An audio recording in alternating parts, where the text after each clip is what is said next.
You want shirts? I got shirts. It's only a game. Why you have to be mad?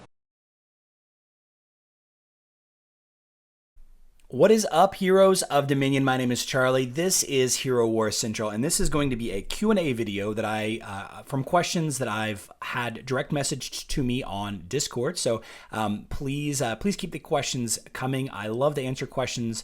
I'm definitely not the best at this game, but I am happy to chat with you about my opinion on your questions. And if it's a question that I can easily answer by showing you facts or objective points of the game, then I'll absolutely do that as well. Now, the point of this video and all the Q&A videos is to answer the most common questions that I get, but I need questions from you, from my fans, from my subscribers. So in the in the comment section of this video, leave some questions.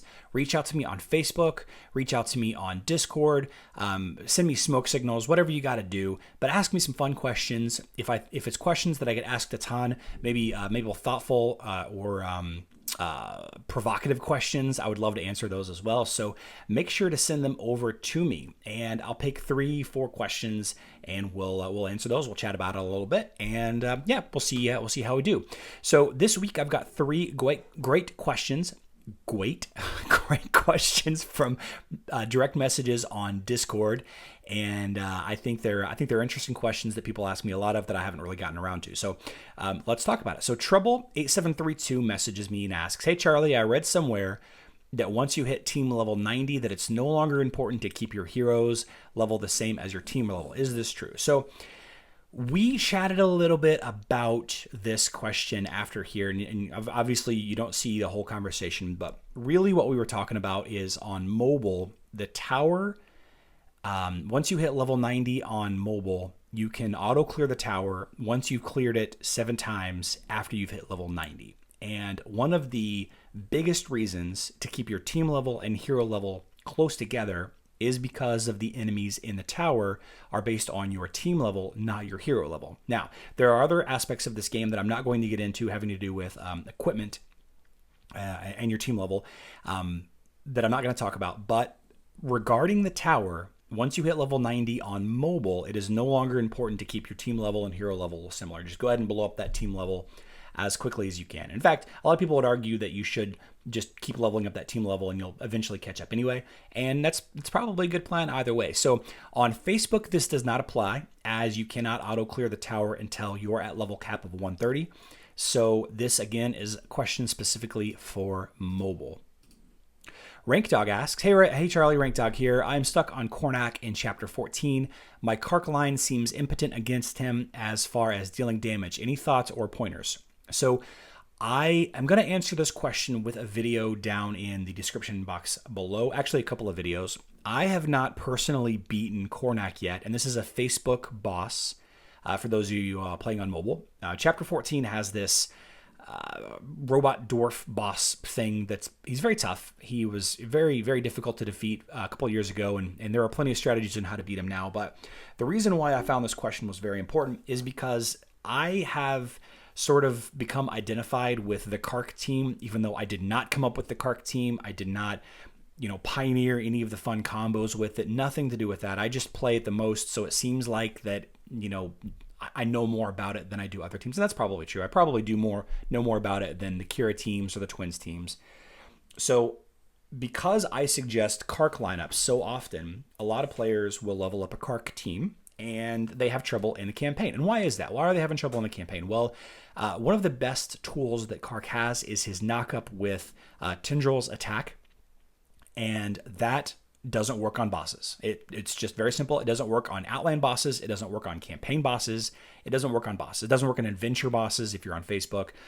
So what I've taken to do, because basically Kark is completely rendered ineffective aside from his basic attacks, is I've started leveling up Ju as a sub in to my Kark lineup, and I think that's going to be the best thing that I can do.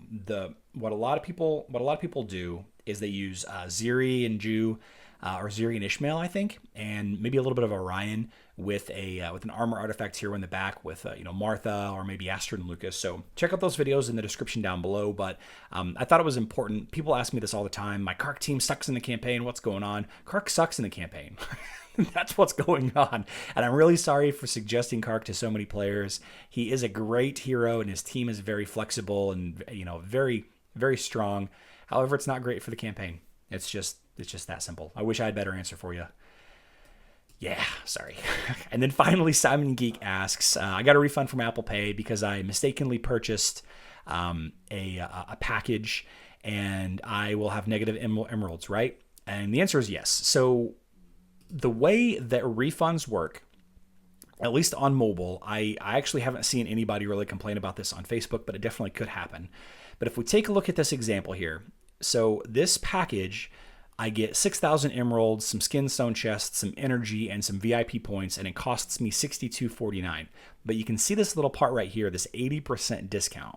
So if I were to buy this bundle, and it's a two-step process, so you can't accidentally click on this and buy it, you have to confirm it, but I want a refund, the developers will pull these resources out of my inventory based on not this number, not the $62.49, but based on the $312 number. So let's say, for the sake of making things easy, let's ignore the skinstone chests, the VIP points, and the bottled energy. And let's say that 6,000 emeralds costs $62, right? So whenever I refund this package and I say, hey, I want my $62 back, I get my $62 back. Of course, like the iOS and Google Play Store will force the developer, Nexters, to refund the money.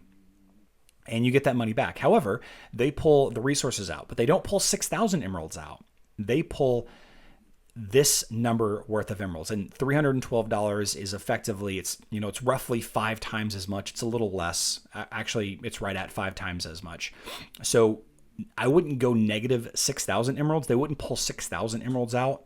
They would pull 30,000 emeralds out, 6,000 times 5. So I would be negative, 24,000 emeralds at that point. And then what am I going to do? Like, you're stuck. Negative 24,000 emeralds? You might as well be done with the game.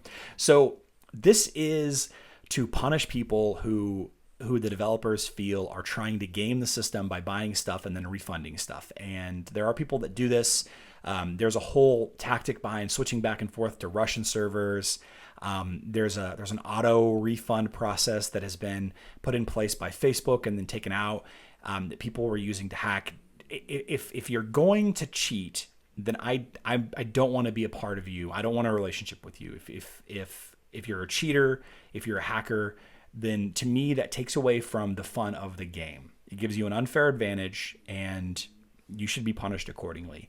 That being said, it does make you verify before you buy this package.